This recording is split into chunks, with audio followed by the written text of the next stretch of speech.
Ayyaana tokkicha maqaa dhibbaa gurraacha karaa garbaa shanan gurraacha daa sagalan bunaa kattama garbaa waa'ee nagaan oolche nagaan nu haa bulchu biyya keenya biyya nagaan nu haa godhu hoora finfinnee irreeffannee hoora hortanitti waa'ee nu haa gaa'u tokkummaa nu haa kennu jaalala nu haa kennu obboleeyyan koo abbootii koo adda keessan adda dhincaan dhaqeetan isaa waan haa godhu hamtuu si fuutan dhaabatiin alaanama keessan alaamana keessa saanama keessa waa'ee nagaatiin haa godhu waatii okolee keessa nu haa bulchu qotiyyoo qambara keessa nu haa bulchu farda koodhaa keessa nu haa bulchu qeesii dabrii keessa nu haa bulchu sheeka masgida keessa nu haa bulchu yaa rabbi tokkicha koo bacaqii gannaa baanee booqaa biraa si kadhachaa jirra yaa rabbi waan hawwitan waan yaaddan waan hawwine waan waliin yaanne waan fixan nu haa baasu tokkichi keenya waaqaan fixan nu haa baasu ammas jaalala waan itti nu fide jaalala kana waan fixan nu haa baasu jaalala dhugaa nu haa godhu waan ammas akkuma yaanne mangisti keenya argaa nu haa bulchu irreecha bannaa gisee irreeffannu irreeffachuu qofa osoo hin taane mootummaa Oromootu hundeessina mootummaa keenya waan argaa nu haa bulchu nu jalatti nu haa bulchu mootummaa keenya argaa nu haa bulchu nu jalatti nu haa bulchu bakkaani wallaale waan itti haa bulchu Falcha. Ane warra hidheeti gaa warra hidheeti hundi dubbadhe hundi dubbadha hundi dhugaa dubbadhe dharan beeku yaa rabbatti dhugaa godhi waan dubbadhu dhararraa na fageessi yaa rabbatti dhararraa na fageessi Waaqni nagaan nu oolche nagaan nu oolchi. Yaa Rabbi ati nagaan nu oolchite nagaan nu oolchi. Yaa Rabbi hamtuu fi miqqanyaa nurraa qabi. Yaa Rabbi kara deemtuu fi miqqanyaa nutti deddeemte yaa Rabbi achi nurraa qabi. Yaa Rabbi nama nu barbaadu nu balleessuu nutti deemu yaa Rabbi ati laphee kenniif. Yaa Rabbi biyya tana biyya teenya biyya nagaa nuu godhi. Yaa Rabbi ayyaana irreechaa guyyaa kana ayyaana milkii nuu godhi. Yaa Rabbi warra mana kana haadha manaa abbaa manaa maatii isaa hunda isaaf fayyaa naa kenniif. Yaa Rabbi fayyaa nuu godhi.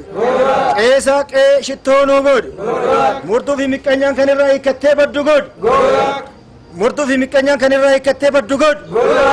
Yaa Rabbi ati yaa caffee tumaa shanan gadaa shanan odaa shanan waaqa shanan waaqa uumama isa dachee uumte isa samii uumte utubaa malee jidduu kanatti nu uumte. Yaa Rabbi ati nu jiraachisi. Yaa Rabbi ati nu jiraachisi. Wal biraa nu hin dhabin. Hamtuu nu hin ergin. Hamtuu nu hin ergin. Tokkummaa keenya malee jaalala malee wal jaalachuu malee wal hammachuu malee tokko taanee deemuu malee ammeenyi jidduu keenya iseenin gammachuu malee gaddi jidduu keenya iseenin yaa Rabbi ati nurraa fageessi.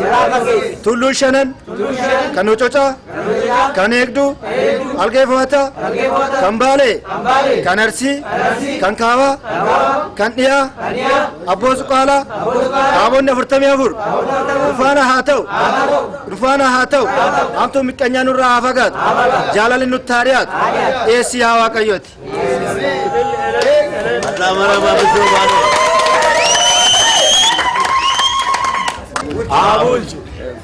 Firooma keessan kana akkanumatti nu haa jaalatu. Akka oddoo kiyyoo istanitti Rabbi tokkichi isinirraa haa jaalatu. Kaani guute irreechi ayyaanni irreechaatti haa guutu.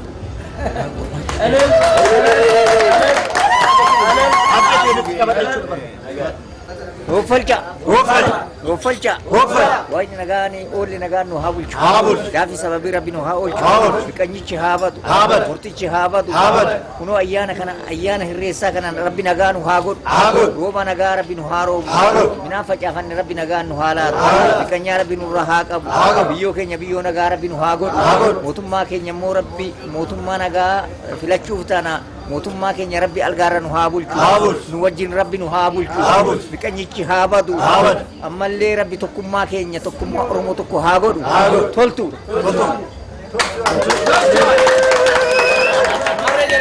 Jarri gamaa kun baay'ee dasna jedhee baay'ee nutti tole warra wal marsinee teenyu kanarra yaanni isaanii teessoon gargar nu baasee malee yaanni isaanii dhugaa waaqa akkan wajjin taanii baay'ee keessi isaanii akka dasna jedhee amala kana isaanillee nuugaa jara kana walitti waliin jirra.